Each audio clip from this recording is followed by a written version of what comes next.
Doing all right. Wish I could get a contract accepted. Oh no. How many's that now? Five? Yeah. I think we might talk a little bit about that tonight. I think we should actually. Nathan and I talked about that earlier, that we should go over that. But just to kind of get started, I want to be respectful, especially of our new mother, Jessie. I know you're really super busy, and I asked you to get on tonight, and I know that.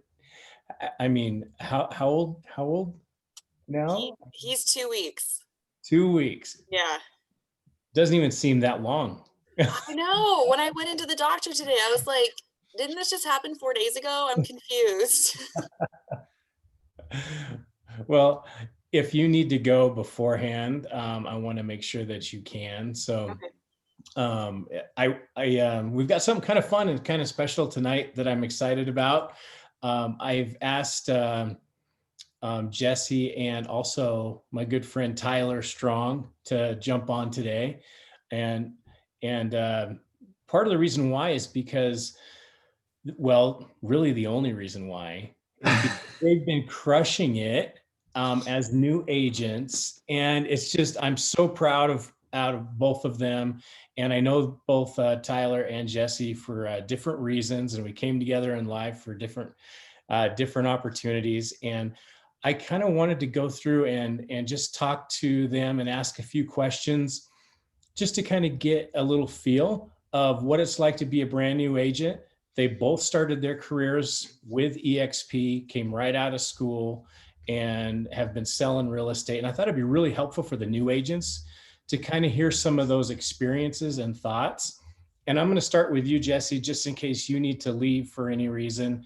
And then we'll basically ask Tyler the same type of questions. But before we get into that, Jessie and I did not know each other before EXP. She actually joined under another agent that I sponsored. So we didn't know each other before, and I was assigned as her mentor, and she's just been doing awesome. So first of all, Jessie, how many of you closed so far? I've closed 2, and then I'm closing 2 more over the next couple weeks. Okay, so 2 more under Awesome. contract. Yep. Awesome. So when did you get your license exactly? Do you remember what month it was? I want to say it was Thanksgiving-ish last year. So about 11 months ago. Okay. And then you closed your first transaction, what, around January? Yeah, I think it was December 28th. Okay, so pretty quick. Yeah, like a month later. Yep. And then your second transaction, how long ago was that when that closed? Oh, that closed in July, I believe. Okay. So you got started off with a bang, and then you had a little bit of a gap there. Yep. Right. Were you working pretty hard during that time or Yeah, I was kind of more scouting out agents on like social media. So there were several that I started following to kind of see what responses they got. Like, were their videos more popular? What were their videos of? How many comments and things do they respond to the comments? So I spent like basically when everything shut down for COVID, I just started doing a lot of research.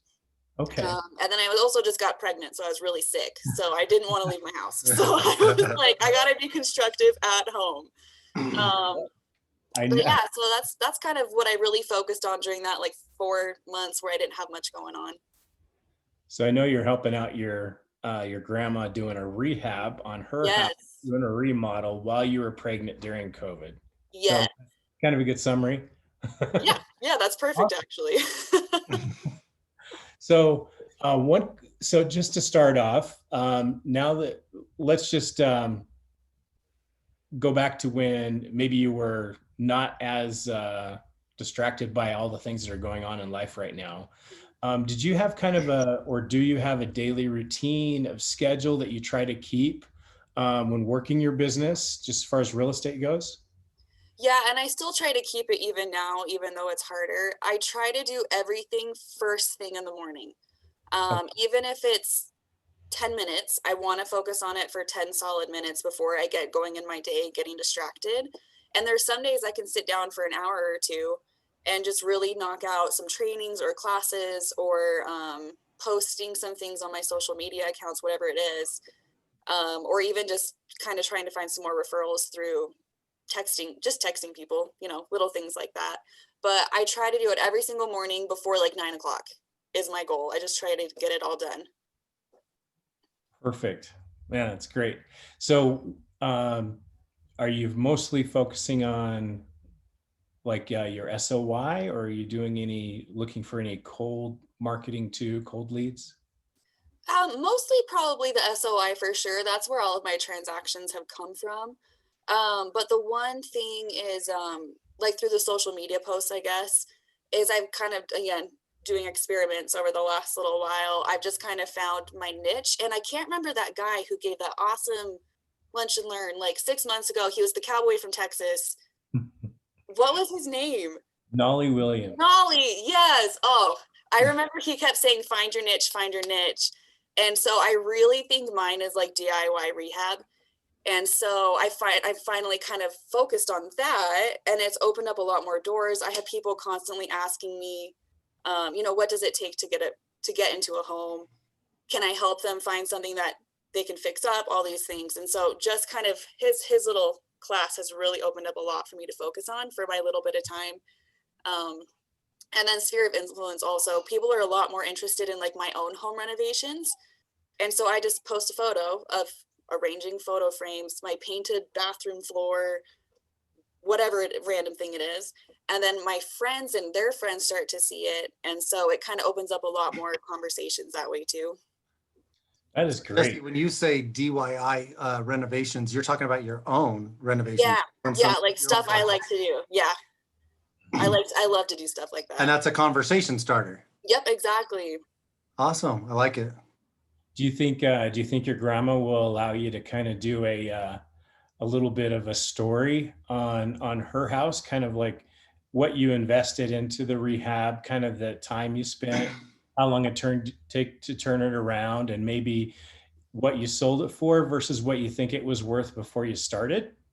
Yeah, I know she will. So I'm so excited to I don't want to jinx it, so I'm waiting for the house to close. For sure. and then I'm definitely going to post like the before and afters. I didn't get enough befores because Eric, you saw the house.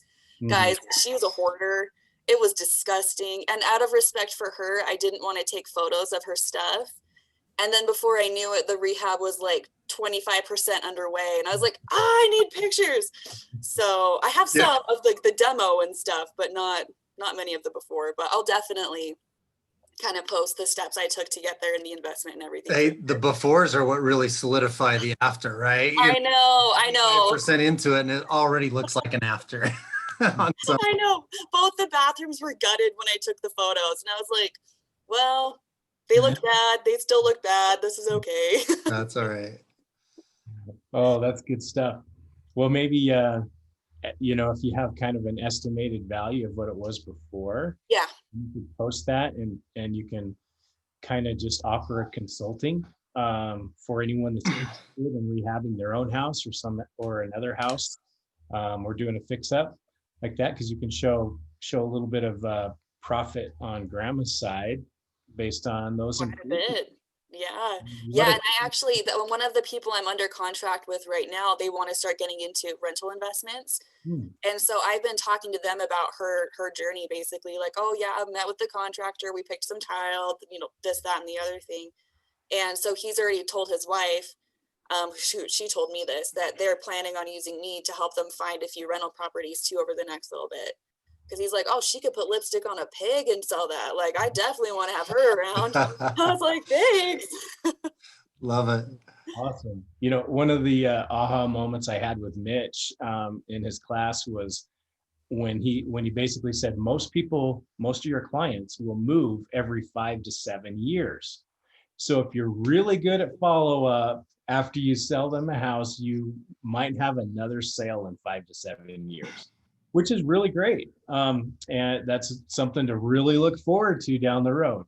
But if you're working with an investor who's looking for these opportunities, you might be doing one every month or one every quarter, one every 6 months. So much better than once every 7 years.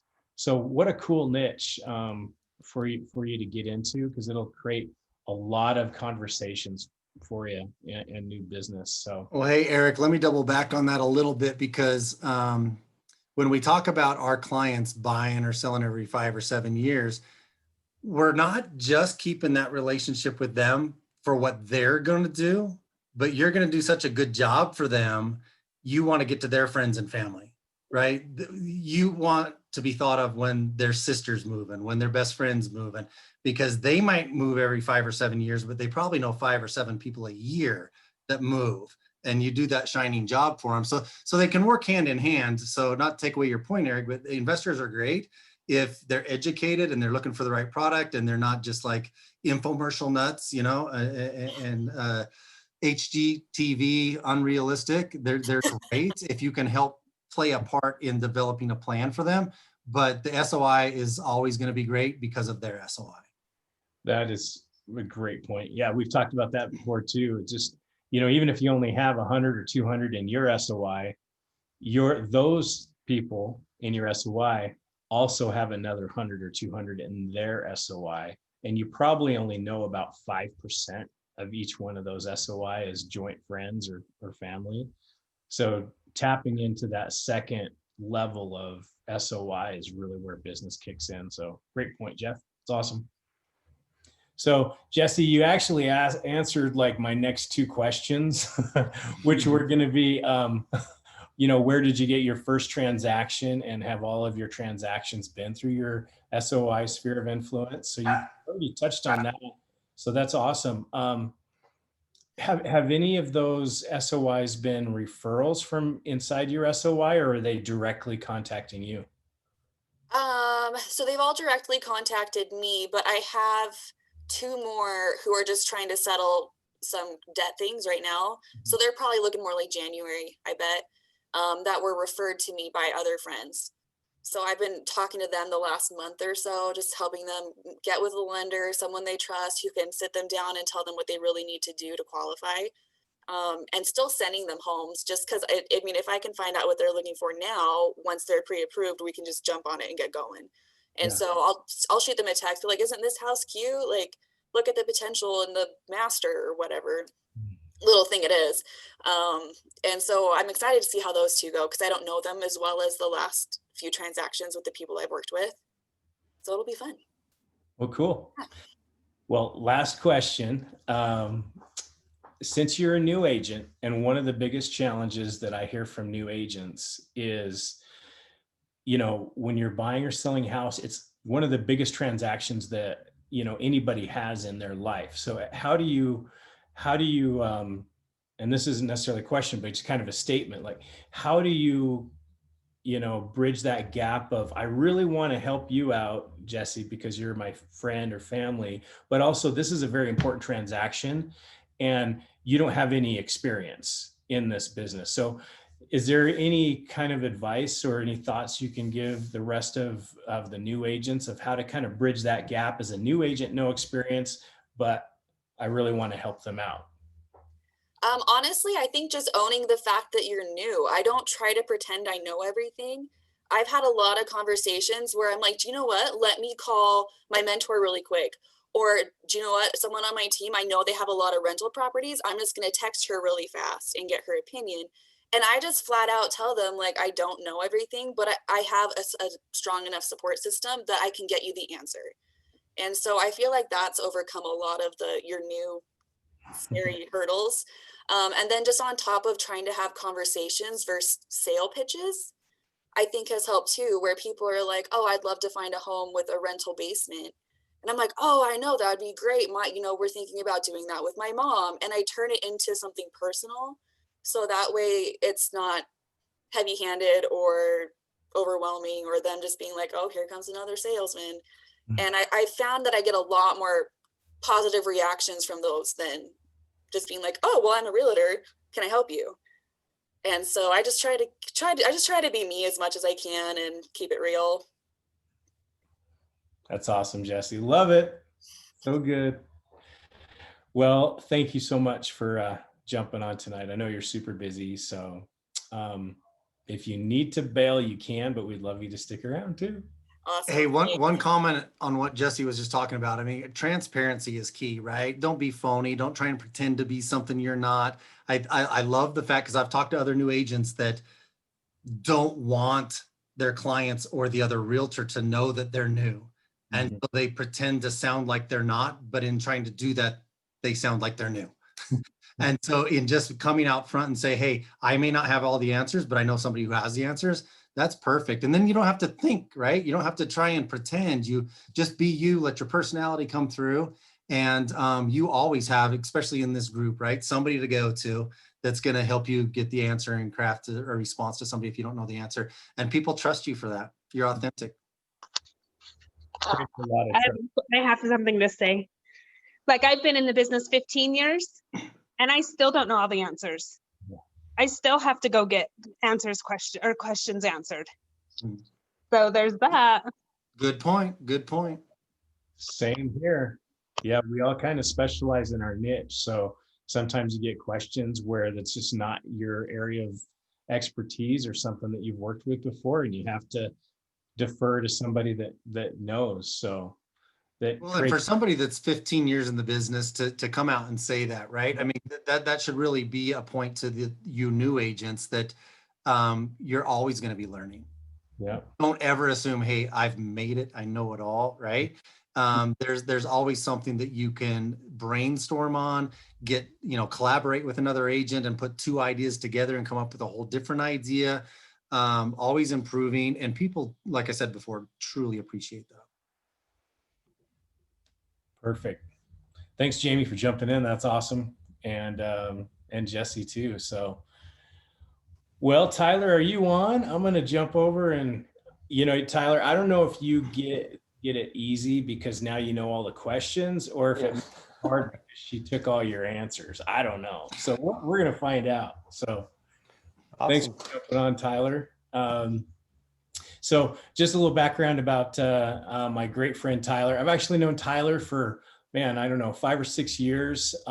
We actually, we've been in business together in a completely different industry in health insurance and Medicare, and just one of my great friends. And we started talking about real estate a couple of years ago, and he said he always wanted to, get more involved in real estate, and he's done some investment properties himself and had some good success with selling his own homes and building equity at a young age. Has a really great success story in real estate and in business. And when he approached me about real estate, I said, you would be awesome at real estate. So really excited for Tyler. I knew he would crush it and do a great job. So Tyler, tell me, just kind of remind me, when did you get your license? Do you remember when it was? Yeah, so I got my license, it was July of 2019. Okay. And then I kind of had a slow start. Actually, Jesse came to my very first open house and we didn't even know we were a part of the team. And I didn't even have my own sign. So I actually put Eric's sign up front and she's like, "Are you Eric?" Before we even met. And so I wasn't even using my own signs or anything like that. But it took me about 6 months to actually get my first listing. And a lot of it was just trying to wrap my head around everything, because there was KV Core, there was just all these different lead gens, and Eric and Jeff just kept saying SOI, SOI, SOI. And I would do it a little bit, and then I would try to go cold call and do all the lead gen and get burned out. And then I would kind of go in a slump for a week or two and then come back out and try to do it again. And it was just kind of a uphill battle, I guess. And really the big light bulb moment for me was just like Jesse said, be yourself. And just, I always try to stay in contact with everyone in my SOI, because we all know so many people.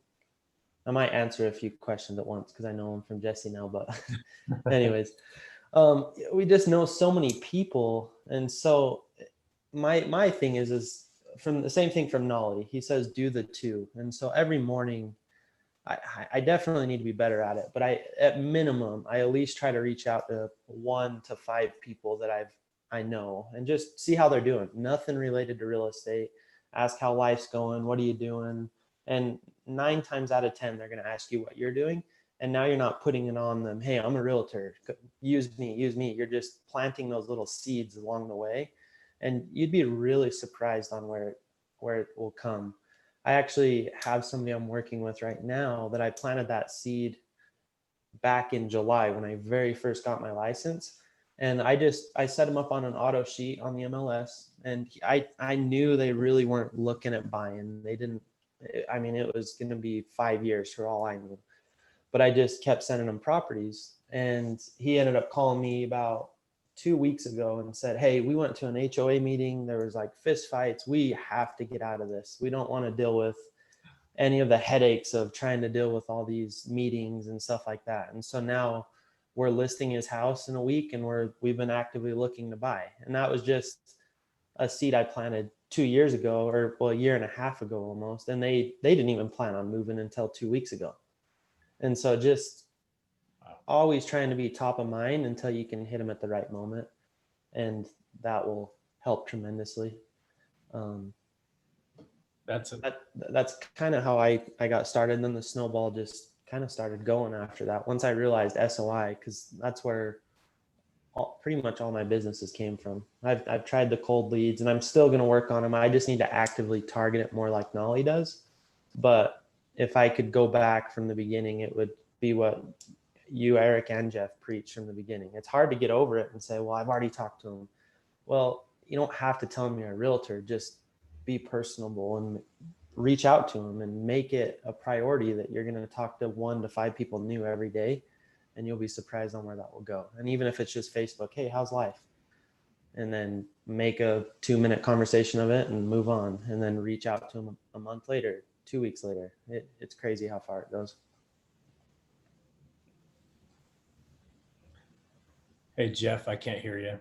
Yep, I was muted. Hey, I was just going to ask you, Tyler, you might have been doubling back to this anyway, but one of the first things you asked Jesse was how many deals have you done, Tyler? I mean, you just got your license in July, and you've had some good success. How many transactions are you on? So I've closed. So my first deal closed in January of this year, and I've done 5, and I got 3 more. That 2 for sure will close this year, but then the 1 is a new build, so that may not be till March. That's awesome. So five done and three more coming. 3 more coming for sure. Yeah, we're listing 1, and that'll be a buy sell, and then the other one's a new build. So that's just kind of one the builder one, and it'll close. You know what I love about that, Tyler, is you said it took you 6 months to get that first transaction going. Yeah, You know, a little bit of build up, and that's a tough time. I mean, when you're working, hard during that 6-month period. I mean, Jesse nailed one, a month out, but it doesn't mean that Jesse was working harder than you, Tyler. It's just sometimes that's how business starts. So, I mean, how cool is it that you stayed the course and you kept learning, you kept practicing, and you kept reaching out to your SOI and learning during the process, and then it starts to snowball. So I think that's good lesson for all of us new agents out there, that sometimes it takes some time to get that first one before you start snowballing. Yeah. So it really is a long-term play. As bad as you'd hate it to really be, you want to just jump in and start selling. It is a long-term play, because you got to build those clients and then build on those referrals and just keep moving from there. But yeah, that's let's look for the future and hold the course, and it'll work out for sure. what about Tyler? Have all your closings and current clients come from SOI, or any of them come from referrals within or without or outside of your SOI? So they've all been SOI. One of them was a referral. I didn't know who they were. It was actually a family member's coworker. They just was referring me, and it was funny too, because, and this is what you can talk to your SOI as well, is this particular lady was like, I can't buy, had no intention of buying, never thought they could buy. And it was actually a referral from my mom. She kept telling them, hey, just call, just see. And it was like a 5-month process. Like, oh, I can't buy. Well, finally they decided to buy or call, and I just got them with the right lender. And 2 months later, they were able to qualify. So a lot of people out there maybe don't think they can even qualify, but it could be as little as just paying off this little debt here or a little bit of credit repair. They might just be a couple points off of actually qualifying. It's just educating people and getting it out there. So if you can educate your SOI for referrals for you, just get them to call you. That's the big thing. I love it. No, that's awesome. So I'm going to ask you the same question, Tyler. Actually, before I get into that, something that, first of all, something you said was second tier. It's like your SOI referral. So you actually broke into that second tier of your SOI. That's huge to keep working that too. I know we've talked about it before, but a lot of times when we talk to our SOI, we're asking, who do you know that maybe is renting right now, that's been renting for a long time, that maybe could take advantage of these interest rates? And they're thinking about, who do I know? But at the same time, in the back of their mind, they're thinking, you know what, maybe I should buy something. Maybe I should make a move. Or I've been thinking about maybe listing my house or something like that. So you're kind of double, doing two things at once when you're talking about who do you know with that SOI. And Exactly. I love what you said about, getting qualified. I'm trying to remember. Oh, it's Sean Cochran in Chicago. He's an agent I follow in eXp Workplace. He's closed a lot of transactions his first 2 years. And he said, and I know I mentioned this before, but he says his goal every month is one thing. He said, everyone says, how do you close so many transactions when you're brand new in the business, less than 2 years? He said, well, I just try to do one goal every month. I try to get 20 people to talk to my lender. That's his only goal. Because if he gets 20 people to talk to a lender, 10 are going to qualify, 5 are going to buy a house in the next 30 to 60 days. So like your mom said, just, hey, call them, see if you can get qualified. Just see what can happen.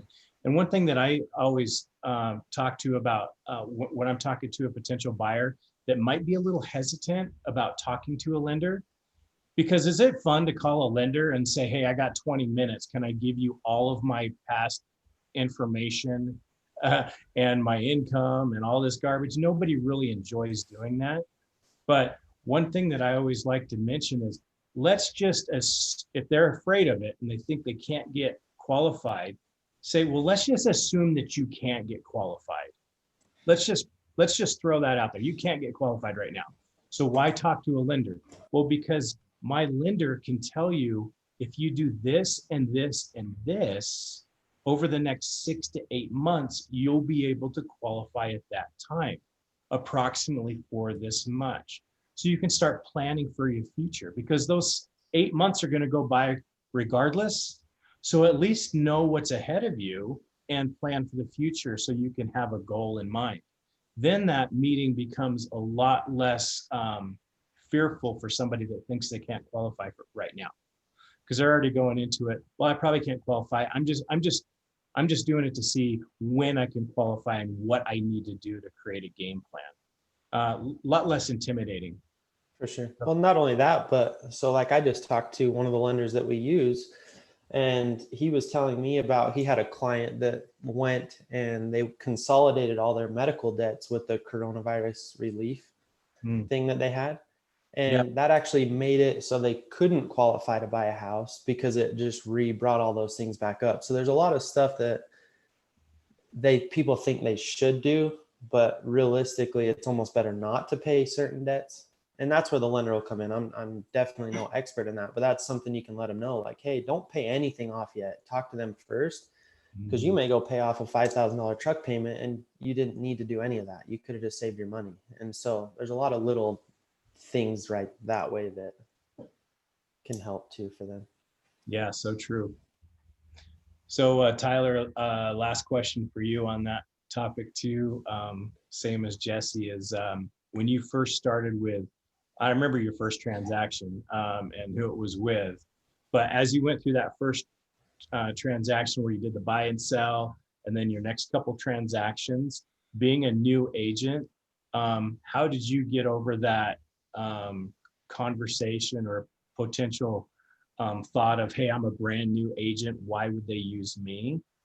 And I mean, how did you get past that and, secure those clients? Honestly, it was the team. I leveraged the team any chance that I could. It came to mind, you're a brand new agent. What are you going to do?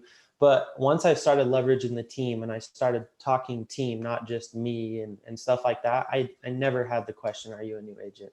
It was always like, wow, how do you know so much? Or when a question comes up, well, I don't know. Let me check into that real quick for you. Or just leverage the team. I mean, yeah, it's here.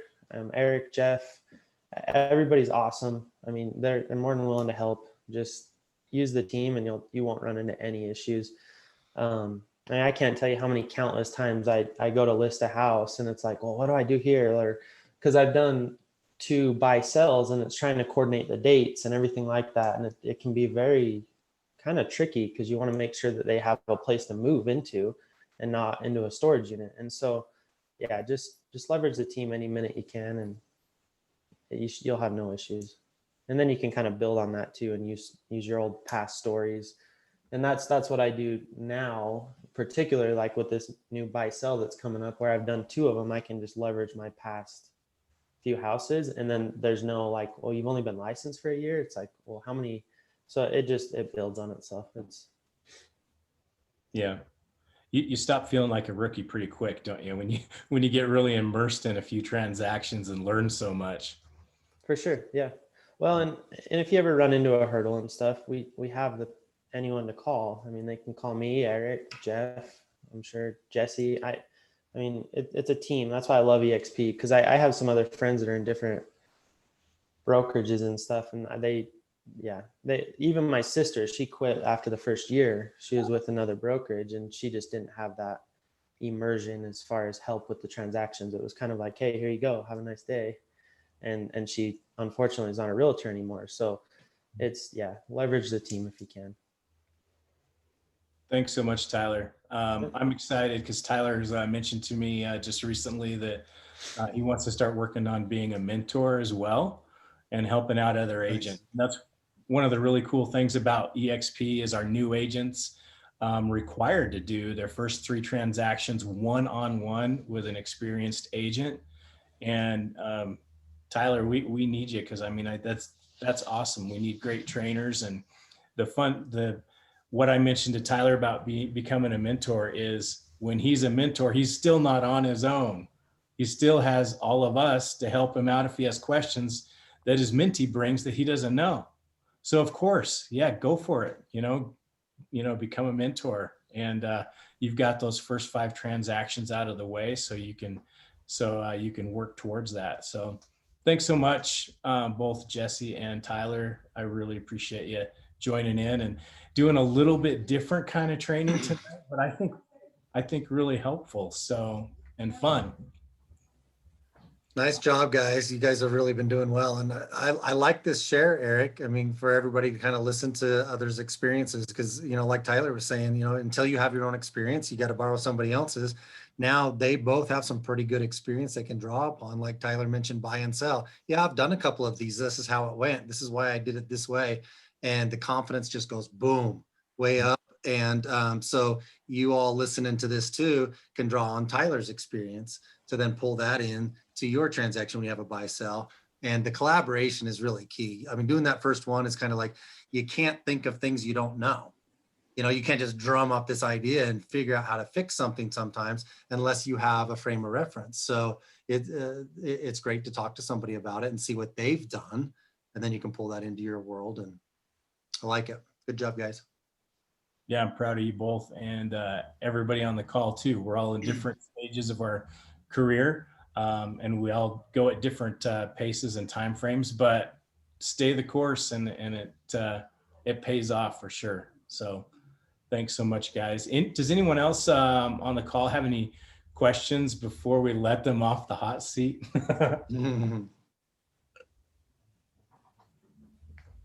So I do. How do you guys sell yourself without being salesman-y? Because being very I mean, I feel like I'm still new to Utah, and with coronavirus shutting everything down, it like put a halt on all social aspects of my life. And so, like in our neighborhood, so we're currently renting, looking to buy, but a lot of the people have been selling their homes because they have so much equity. And so I'm just like, I can help. But I'm just trying to form those relationships first without being like, oh, you want to sell? I'm a real estate agent. So how do you go about that, especially with those new connections? Since pretty much every connection that I have is a new connection. Are you asking Tyler and Jesse that question? Anyone. So you can farm. You can send out postcards with your name and number and contact information and just say, hey, I'm an agent in the neighborhood. I'm your neighborhood agent, or I'm our neighborhood agent. I have a sign in my yard that says our neighborhood agent, or our neighborhood realtor. And so I think that that would be a good start, especially if you're trying to farm your neighborhood, to get that out, because people aren't going to know that you're an agent unless they have postcards or some type of identification. That's great, Jamie. I'd probably add to that, Mary. Maybe offer them something of value with that introduction. Maybe, you don't know somebody's selling until they put it out there that they're selling, right? And you're like, wow, I wish I would have had that relationship so I could have been in the game right then. So rather than just let them know that you're an agent in the neighborhood, offer something like, I'd be happy to come and walk through the house, tell you how you might be able to present your house more properly to get the highest value for your home. Something that you could do for them without really saying, I want to sell your house, but saying I could offer this service, or I would be happy to, like, I like new agents reaching out to their SOI and their friends and their neighbors, stating that they're a new agent on a team, like Eric is, and everybody's mentioning the collaboration of the team. You're not a lone agent just because you're new, right? But you have new tools that you want to get familiar with. And so one of those tools is the MLS and being able to do a CMA, market analysis, something that you could do for them. And then that opens the door for a conversation on, well, here's explaining the CMA is better than doing it, because you're explaining your thought process as a professional on why you're giving them the number you're giving them. Because you're going to now give them inside information on, well, it all depends on how uncomfortable you want to make yourself to present, meaning convenience. I think that more inconvenient people make the sale for themselves, the more they profit. If they want to just be smooth and easy, I don't want to do anything, let's just put it on there, it's a hot market, they're going to net less in the long run. So if you show them little tips and tricks on how to flip their own house and how to increase their ROI by doing these little things, now you're giving them like these little things they hadn't really thought of. And so sometimes that's a good in to have a conversation without saying, I want to be a realtor, but hey, I could give you some ideas. Both of those sound good. Thanks. I love that, Jeff. I'll second that both as well. We've said it before. I've said it a million times, so I'm sorry. I want to say this again. But one of my favorite quotes is, it's not who you know or who knows you, it's who knows what you do. So you have to let people know that this is your profession and you want to help them. So that's number one. Number two, I've been doing this for 17 years, and I had discussions with my broker 17 years ago about getting buyer's agreements signed before ever putting someone in a car or taking around showing houses. And I always said, I want to give something of value to the people I'm working with before I'm asking them for something in return. Because I want to show that I care about them and I care about giving value first. And I've always come from that. It's just great to offer something that you can do to help them, even if it's just like Jeff said, just some tips on, hey, I can give you some tips on how to maximize your home to show the best it possibly can. If you're considering putting it on the market, you want it to show as well as you can. And that's really what you're doing, is you're presenting a product when you put it on the MLS or you're selling your home. For you, if you're selling your own home, it's emotional because you've put so much into it. But for everyone else out there, it's just a house and a product. So you want to present it in the best possible light.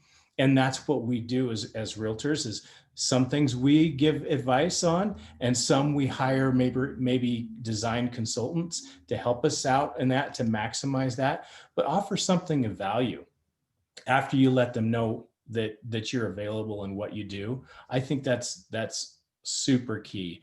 And on that, just side point, my conversations with my broker 16, 17 years ago is I would say, I'm never going to force somebody to work with me because I have a contract if they don't like me. I'm not going to say, nope, you signed right here, get in my car, we're buying a house and it's from me. So I've always just said, I'm just going to give as much as I can. I've shown lots of homes without a buyer's agreement, and I just give, and I send out properties through email. I call them, and sometimes I'll send properties to myself on the hot sheets without sending it to them, so I can call them and say, hey, a new property just came on the market about an hour ago. I just wanted you to be aware of it. Little things like that make a huge difference when people know, hey, she's actually working for me. She really wants to help me. And that can be, the same in your neighborhood. And if they're selling a house, they're most likely buying a house too. That's a good point. Eric Tyler was just talking about that. He's had a couple of buy sells. That's another thing, Mary, is when you identify somebody's problem and then show them how to solve it, or that you at least have the answer to solve it, that's a good relationship. That's offering value. But it's even better when they don't know it's a problem. Like a lot of sellers in this market, they say, I got this equity. Like you mentioned, your neighbors, I'm going to sell my house because I got all this equity. But have they even considered the tricky dance on buying the next one and selling this one and coordinating those dates? You might be able to help them with that. So you just kind of putting it out there that it's very difficult for seller or buyers in this market that haven't sold their house yet. What do they do? Are they going to have to move twice? Do they have to get an apartment? You have solutions for them. Let's have a conversation about it. So that's something that often they're like, I hadn't even thought about that. In fact, my daughter, Sydney, she was working with a gal and that had been working, or she knows a gal that had been working with another agent, and they were out looking at homes. And the other agent hadn't even brought up to her the fact of selling her home. And she can't buy without selling her home. And that agent was just out showing properties, but they hadn't even had a conversation about selling her home. So those kind of things, like Tyler's been successful in navigating for their clients, just bringing it up as a potential problem, but they can have a conversation with you and through you, even us or whatever, to come up with a game plan to make sure that it's a smooth transaction and they're all happy, because it can be really frustrating out there. And I'll add on that too. So actually my last buy sell that I did, they were working currently they never signed any agreements, but they're working with the other agent, and the agent kept saying, well, we're going to have to sell your house, put you in a storage unit for 2 to 3 months, and then we'll buy you a house and move in with some relatives, something like that. And I came in and it was like, just telling them, you don't have to do that. We can coordinate this. It was a huge sigh of relief, and it instantly was like, okay, we're using you. And so that is a big problem, and it can be pretty tricky. And it's amazing on how many agents out there don't want to deal with it, because it is a lot more work, and it's hard to coordinate the appraisals and the inspections and make sure that closing is correct. And so it's easier just to sell and say, move in with a relative for 2 months and let's buy another house. But that's also a pain in the butt. And so, like Jeff said, if you can coordinate it, it's a leg ahead, and it really makes you stand out. Good point, Tyler. And, I don't care if it's like your 17th transaction that you're closing. If you come up against something, reach out to us, ask us, talk to us. Jeff and I talk about transactions all the time. We bounce stuff off each other. And it's just sometimes, different experiences will see different things or remember different things you've worked on before. And it just brings out the best solution. Sometimes in those buy sells, like those we talked about a couple of weeks ago, those 60-day rent back can be a great option. just kind of working with those dates a little bit instead of trying to just nail those multiple closings in a 2-day time frame. Sometimes there's different ways that you can structure them to relieve some stress. So yeah, talk to us about those situations, and don't feel like you have to come up with all the answers. Just rely on your team. So yeah, any other questions? We lost Jessie. I saw the baby was crying, so thank you, Jessie, again. She's gone. But any other thoughts from anyone else tonight?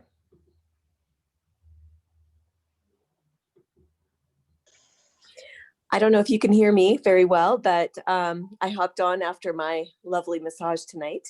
And oh my gosh, it was nice. But man, I just love hearing how much I didn't get to hear Jessie, but I did get to hear Tyler. And Tyler, you have grown so much. And one thing I wanted to really point out about Tyler and Jessie is that they're both super successful agents, but they're totally different personality types. And I love that. I just love that, because it doesn't mean you have to be a certain way to be a great agent. You just be who you are and people will love you. I think that's one of the things they both mentioned, is once they learned how to just be themselves and not to take it so serious. One thing I talk a lot about is the difference between a performance and practice. If you can just allow yourself to screw up and view an experience as practice instead of, I gotta nail this. And now you're nervous, you're trying to think of what to say, you're anticipating questions they might ask you, and I gotta know the answer to everything, and now, your nerves, you're all rattled. But when you're practicing something, you don't expect to nail it, right? So I mean, I talk probably more with my kids about that than you guys, but it really works. When you go into a situation and you allow yourself to, like Jessie said, and even Tyler mentioned, you know what, I don't have the answer to that, but I can find out for you. I know somebody who does. I got somebody on my team that works in property management. I got somebody on my team that has worked with investment rentals. Let me pull them into the equation, right? So yeah, I love that. Just be yourself is really a big key to being successful in not just real estate, but life pretty much. Thanks for the share, Lynn. Are you downstairs? Are you home? I am actually home. Yes, I am. And I love, I just love hearing everybody's stories, just because I think it really helps a lot of the people that are on the call that are just trying to find themselves and trying to find, where is my niche? What am I good at? Where do I feel comfortable? And I just see everybody out there just really trying hard. And I love that. I love that they're plugging in on a Tuesday night when they could be watching Netflix.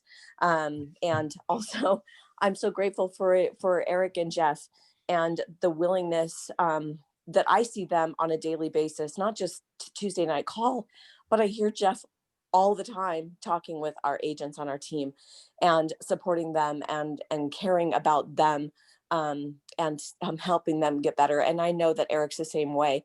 And so I just want to say how grateful I am for them, and also those of you that are on the call. Thanks, Lynn. Can we just end the meeting right there and thank you? No, No. no. Nate. Your turn. You're gonna tell me how to get my offers accepted. That's right.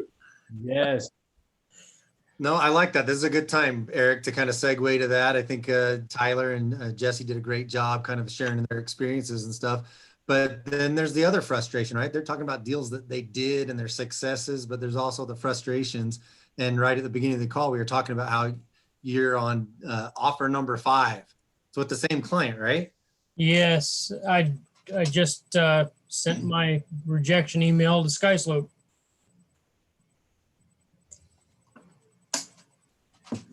What was the rejection email to SkySlope? Well, I don't know what you guys do, but when what I was told is when we get a rejection, it gets returned to us and then we email to SkySlope, and it goes to our principal. That might be an Oregon broker requirement, because here, and I thought it was EXP wide, but we don't really start a transaction until we're under contract. So you can have those 5 offers in there, but they never really became a transaction because they weren't accepted. Now on the listing side, it's different because you're doing a listing agreement, you're starting the listing. So you input your listing right at the beginning. And then Eric, correct me if I'm wrong, but when you send out off an offer, it doesn't create a transaction to where you start a checklist and documents and stuff because it may not get accepted.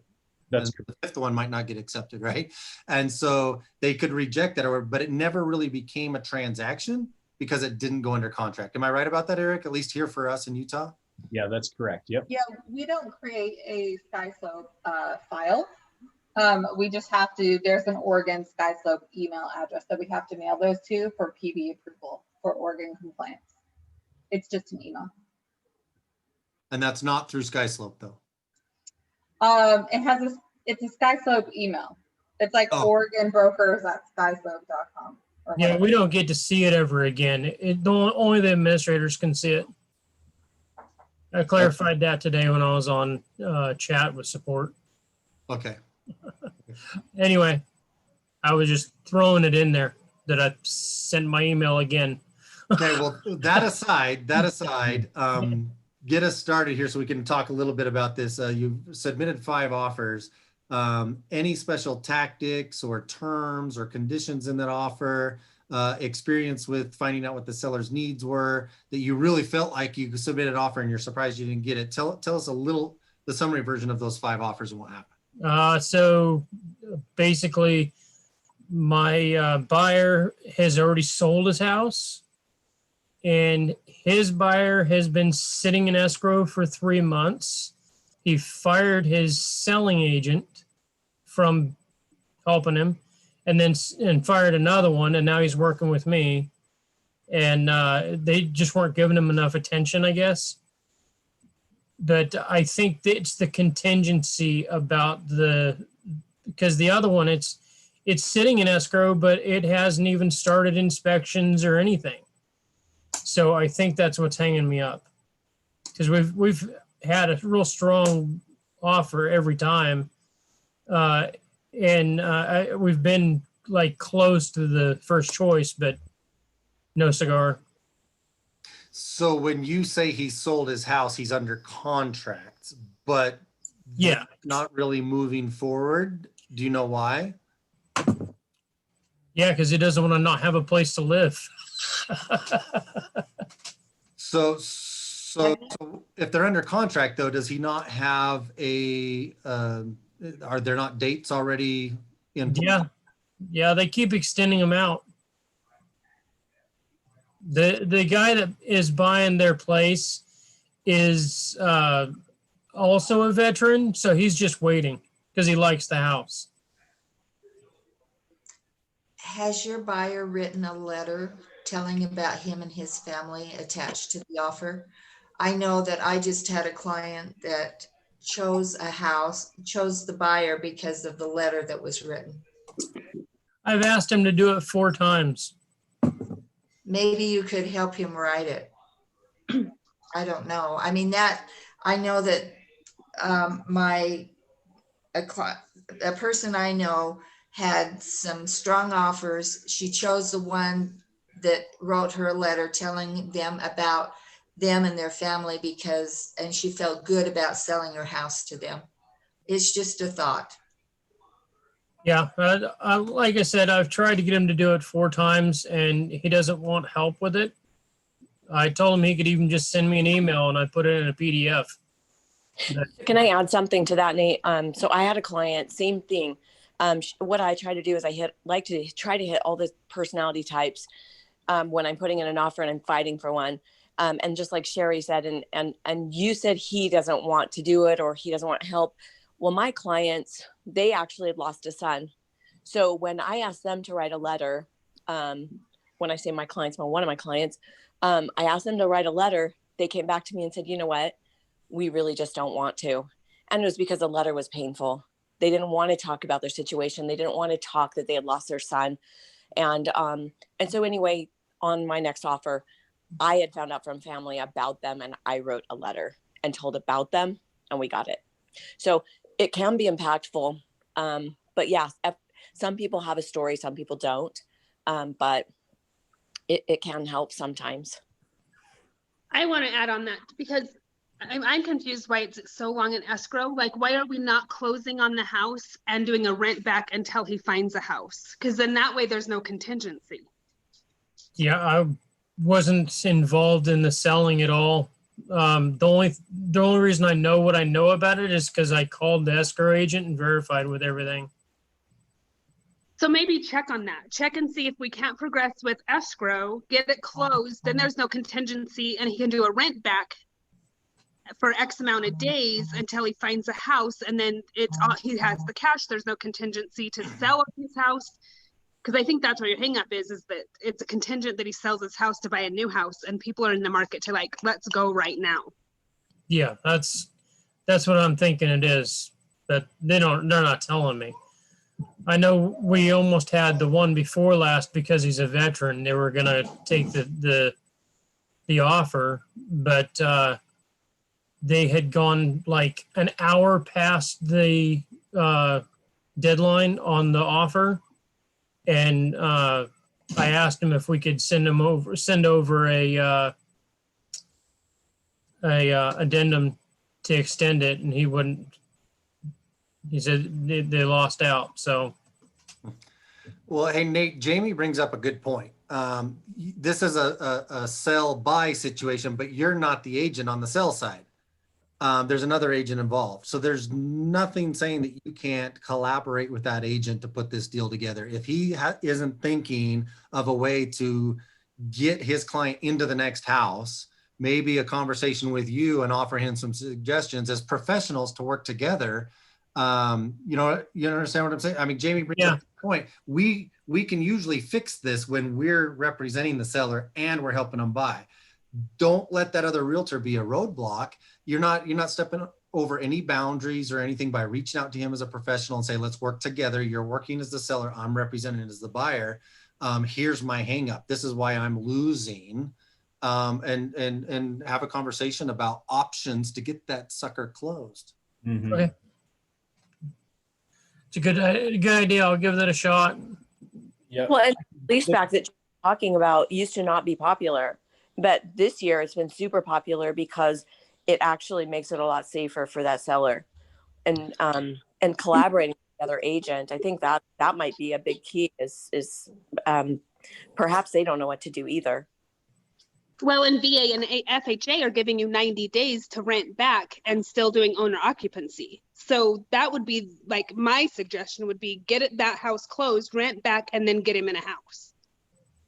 If I can get him to go for it, that's what I'll try for.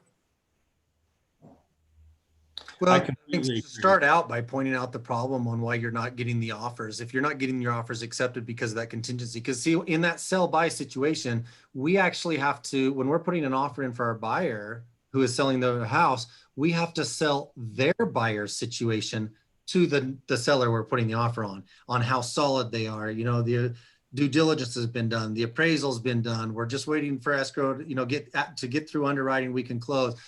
You're at some point in that transaction. So you need to find out exactly where they're at, meaning where the buyer is at in the purchase on there, because you literally have to have some strength in the presentation of your offer. Like, yep, we got a contingency. We got to sell this house, but let me tell you what we got going on.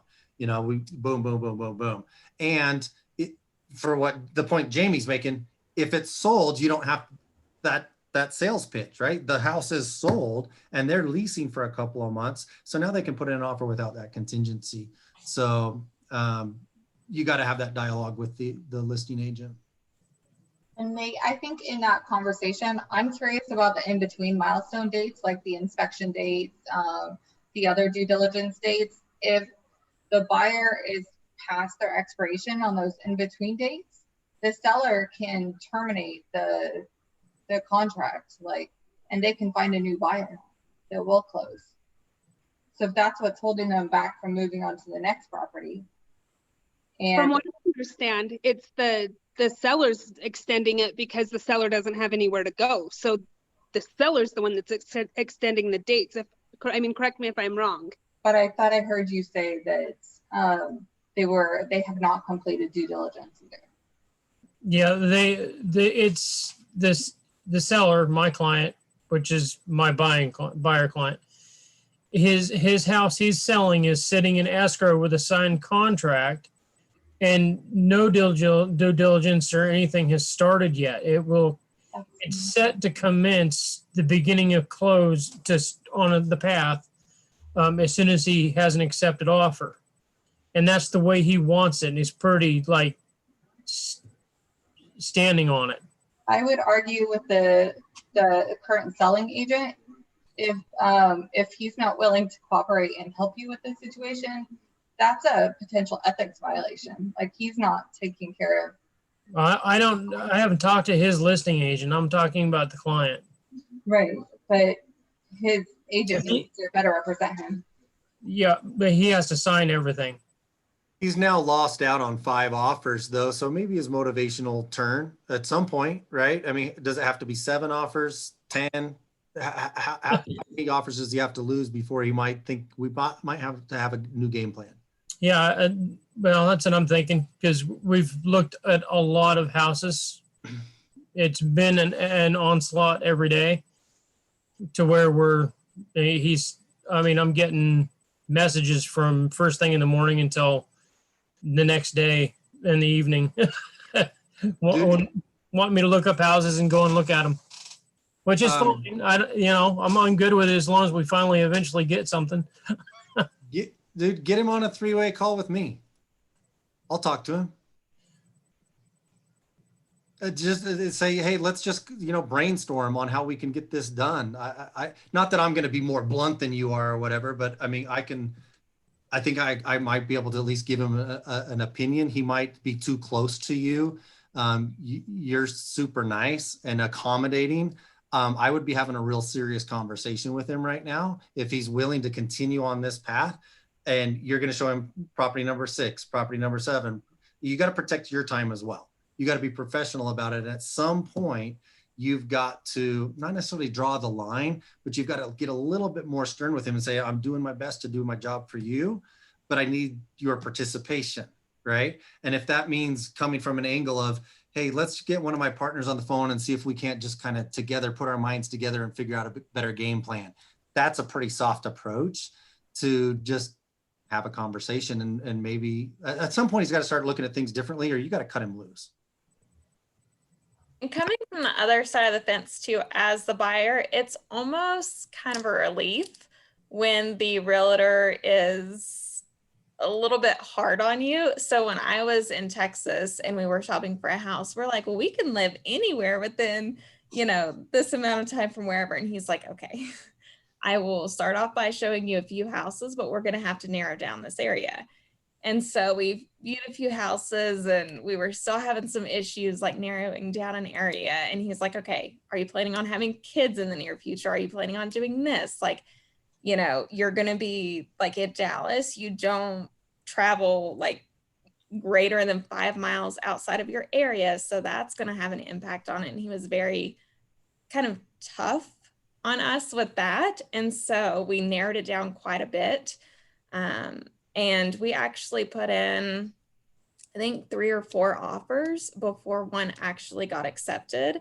So it was not easy because, in Dallas, the market was pretty hot. We would go the first day, it would have offers on it by that night, and people were paying cash, and it was like $25,000 to $30,000 over the list. And we couldn't do that.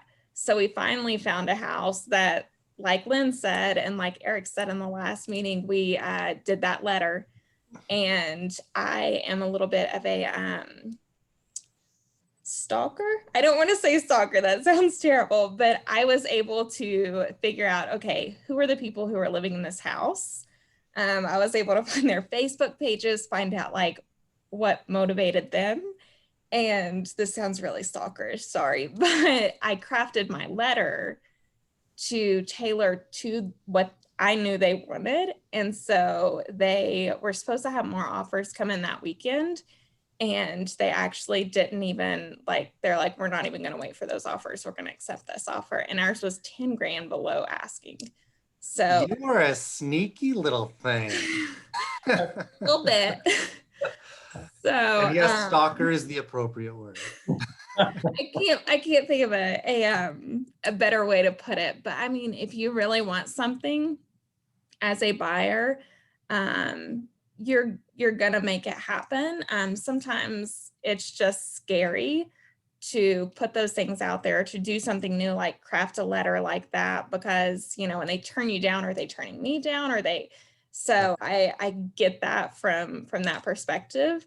But like Lynn said, you might write a letter on their behalf and formulate that relationship with that other real estate agent, because I know that that's what our real estate agent did.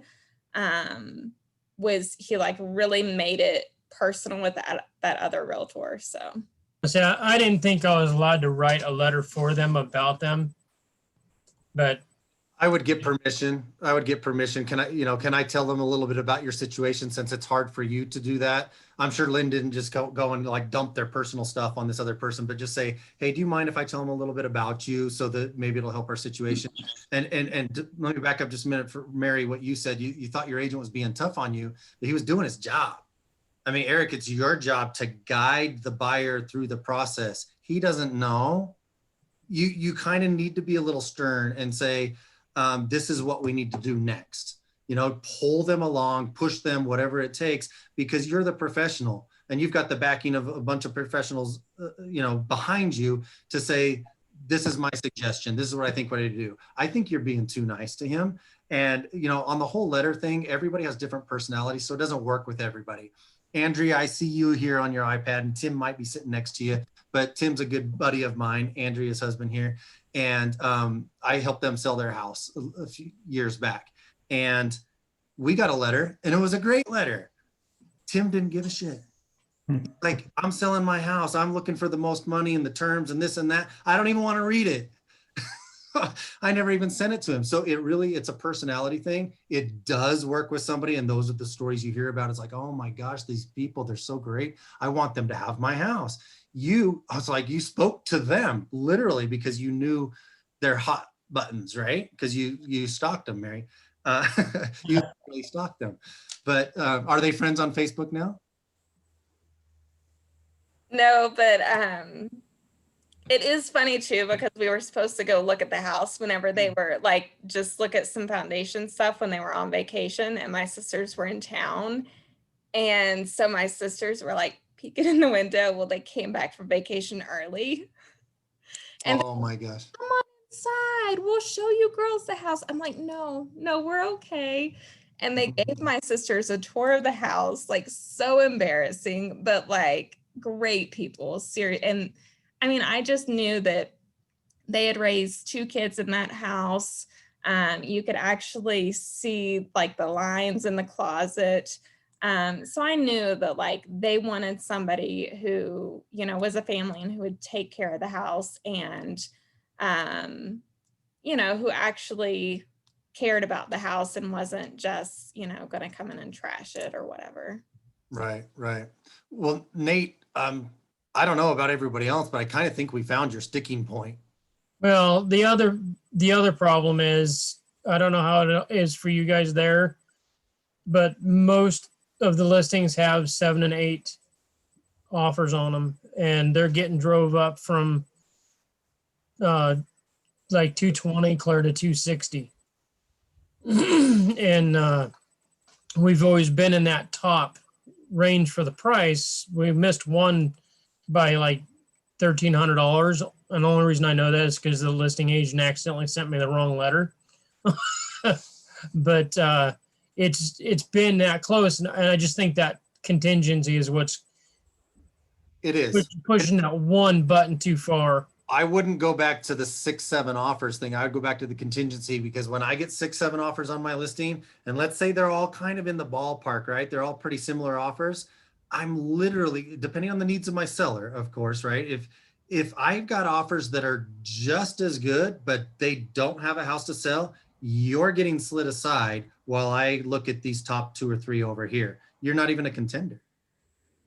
if my seller's needs are, hey, I want to sell quickly and I've got other offers that don't have to sell a house. What if this one doesn't go through? What if the buyer changes his mind? What if, they lose their job? What if? There's so many variables there. That's why they call it a contingency. It's a big contingency because it has to happen. And there's things out of your client's control because it's a buyer buying the house.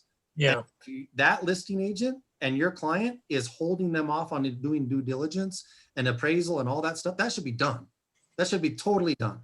And if they're holding off even getting started off, all that's doing is hurting him. And he needs somebody to be blunt enough to tell him that he's kind of, digging his own grave there. He's killing himself and making it so he doesn't have a chance competing against 6 or 7 other offers. Now, if the due diligence was done, the appraisal came in at value, and he had hard earnest money that was non-refundable, now all they're waiting to do is find another house, and we can simultaneously stack these closings so that he can move once or whatever. Now you're talking possession, right? Delayed possession, and that's it. He's going to get an offer accepted. Or a better. Well, the question is motivation at this point too. Like, what is motivating him? Does he really want to sell or does he not? Because he keeps extending these dates. So you go to him and ask him, okay, let's remove this contingency. Let's get this house sold. That will tell you, is he really motivated to sell his house or is he just shopping the market? So he lives in Sweet Home right now. It's where his house is. He's selling. And his son just moved back from Independence to Lebanon. And so that's why they want to move to Lebanon, is to be closer to their son. And this isn't his first rodeo. He's been through this like 5 times, selling his house and moving and buying another one. It's just the market right now for that isn't scarce of buyers. And so he's still motivated. What's that? Your job as an agent is to explain the market to him. You need to let him know, hey, this isn't the market we had 10 years ago. This isn't the market we had 5 years ago. It is a market where nobody wants contingencies at all. Like we're in a market that we are having listing agents ask us to remove appraisal contingency. Hell no, I'm not doing that. That is my job as a buyer's agent, to protect my buyer. So the least amount of contingencies you can do is great, but I won't remove an appraisal contingency. But that's a great point, Nate. He may have done it before, but it doesn't sound like he's done it in a market like this. The rules are just different. I don't know. I hope this has been helpful. I mean, we're kind of like repeating the same things at this point. Eric, I never heard about the 90-day rent back or anything. Never even thought about it. So I'll try to push that, and I'll try to get him to at least let me write a letter for him. So Jamie, you're seeing 90-day rent backs. I have only heard of 60. Has everyone else heard of the 90? Did I just miss that? No, most lenders don't allow more than 60 days on an owner-occupied loan. So literally, at least in our MLS, the form is a 60-day short-term leaseback agreement. That's the name of it, because the lenders are okay and it'll get through underwriting if it's 60 days or less. But owners are committing to move into the property within a certain amount of time, not be investors, not be landlords, right? That's a different loan. That's 20% down. That's a higher interest rate. So because of those agreements, most of your lenders, if it's going to be a conventional loan, Fannie Mae, Freddie Mac, or whatever, it's got to be 60 days or less. And that's a lender question too, right? Yeah. I always call my lender and say, hey, I don't want to screw you up. Can I do this? Or what if I put this on the addendum? Can we shoot for 90 days? I mean, maybe he's going to a portfolio lender. Maybe the rules are different. So going to the lender, Nate, go to you're representing the buyer. He's the buyer on your end of the transaction. So talk to his lender and say, hey, we got to do something on the sale of his house. Well, no, he's selling his house. So that would be the other buyer's lender. But at any rate, you could do a 60-day with confidence. Yeah, and I haven't seen a 90-day. I thought it was up to 90 days, so it could be 60 days. But I just know that there's a rent back option. That's what I'll try for. We're out of houses right now, so there's another a few more coming on the 12th so far. Do you know, that's happening here too. And I was talking to my one of our team members up in Idaho and Washington, and she said it's exactly the same way up there.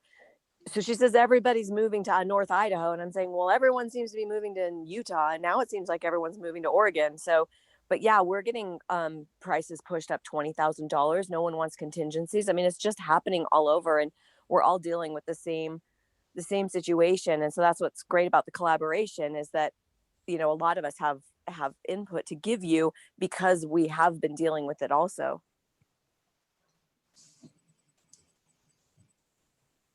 Well, we'll hope this next one goes through. Well, it will go through because you're going to remove a contingency because it's going to sell his house. I sure hope so. That's definitely what I think your best option is, Nathan, too. Is you got to get that house sold. I mean, at very least, try and get the buyer that's waiting and waiting and waiting on him doing these extensions to do due diligence and appraisal. You got to get closer to that closing line. Not like, I mean, you might as well have just gotten an offer today if they haven't even done anything. Does that make sense? Yeah. I don't know a lot about it, so. No, that's why we're talking about it. I'm glad, Pick your brains. glad we're talking about it. So, I mean, have a conversation with him and then readdress it with Eric and I and others in the group and get now some more input and then go back to him. It's going to maybe take some dialogue with him. It sounds like he knows what he's doing. You know, he's telling you, I've done this before, right? And so somehow you got to, you know, let him know the market conditions are different. Explain to him the reason we're not getting 5 offers accepted. And it's not just because we lost that one by 1,300. You know, you lost that one by 1,300, but also because you had a house to sell.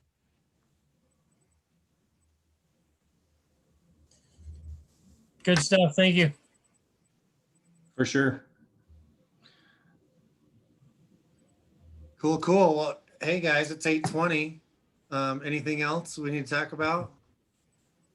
I got to actually help with some offers and counter offers. Well, thanks everybody for jumping on. A lot of fun. I think we got some good stuff covered tonight. So Cool, cool. All right. Update us, Nate. Let us know how it goes. yeah. Yeah, let us know how that conversation goes. Because I mean, eventually it's possible that your buyer could lose that buyer on the house is selling too.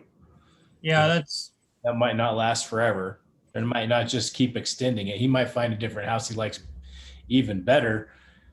And then you're up against a position where you don't even have a buyer for the current house that you're trying to sell. Yep. true. So, No, well, that one that wanted to go with him because he was a vet. mhm. The listing agent called me and asked me if he could do a because of the contingency, if he could do a 2,000 non-refundable. And I talked to him about it, and he was like flipped out on me. So that was going to be my next question. How much earnest money is he putting down? 500. So here in Utah, it's like $1,000 at least, or 1%. And so if you can go in with a stronger earnest money too, that might help as well. He doesn't have it.